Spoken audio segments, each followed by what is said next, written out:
Hello, xin chào mọi người,สบายดีทุกคนเนาะวันนี้ก็สิพาทุกคนมาเบิ่งคนเวียดที่ว่าเป็นชาวประมงเนาะก็เจ้าก็เพื่อที่จะออกไปทะเลเพื่อไปหาเงินหาคำไปซอกปูซอกป่ามาเพื่อขายเนาะแล้วก็มื้อนี้ขอสิพาเบิ่งเรือกระเจ้าแล้วก็บรรยากาศเป็นจังไดแล้วก็เบิ่งการดำรงชีวิตของกระเจ้าว่าเป็นจังไดเนาะโอเคอย่าลืมเด้อพี่น้องกดไลค์กดติดตามฝากแชร์นี่เด้อ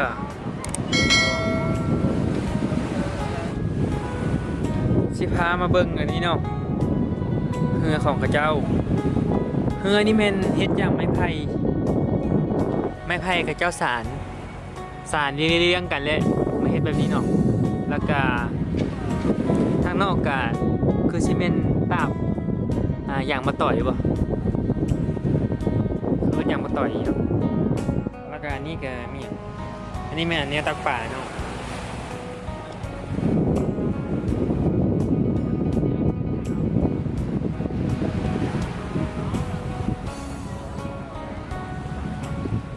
เรือหลายพี่น้อง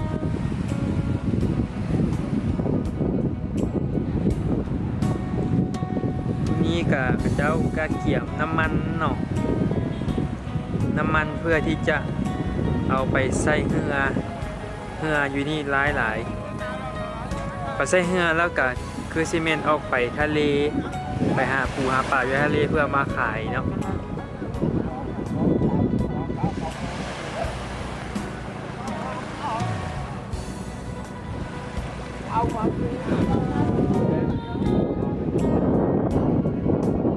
ก็มีหลายชนิดเนาะพี่น้อง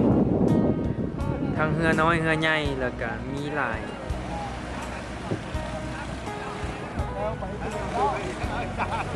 เรือทุกลำต้องมีถุงพี่น้อง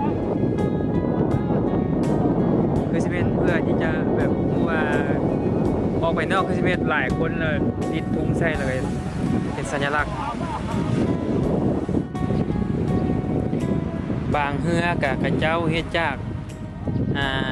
พลาสติกพี่น้องไม้พายกับไม้ธรรมดาคือกันมีหลายสิพายางเบิ่งเนาะ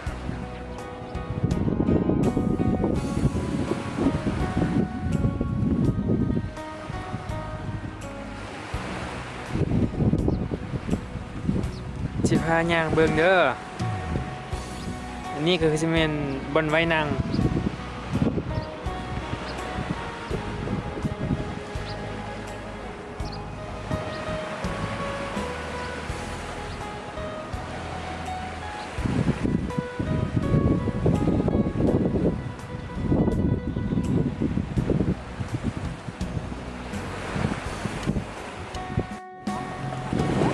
อันนี้พี่น้องอันนี้เครื่องของกระเจ้าน้ำมันแล้วก็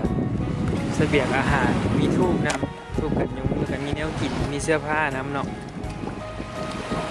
กระเจ้าเดี่ยวเพื่อที่จะเอาไปหาปลาเนาะตอนนี้เนาะกระเจ้ากำลังที่เตรียมเพื่อลงไปทะเลเพื่อไปหาปูหาปลาเนาะ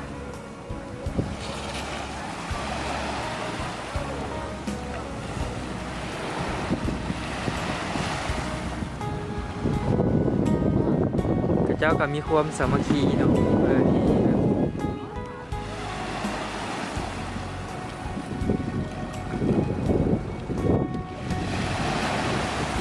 ที่น้องเบิ่งเด้อกระเจ้าพายจังไดเบิ่งเนาะ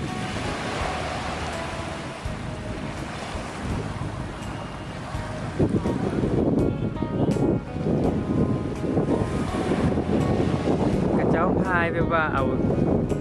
ยืนทางหน้าแล้วแบบกวดเอานะพี่น้อง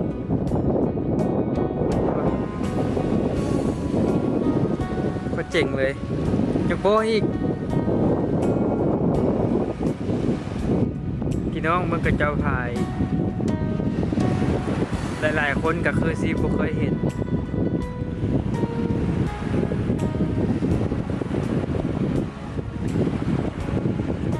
แบบถ้าว่า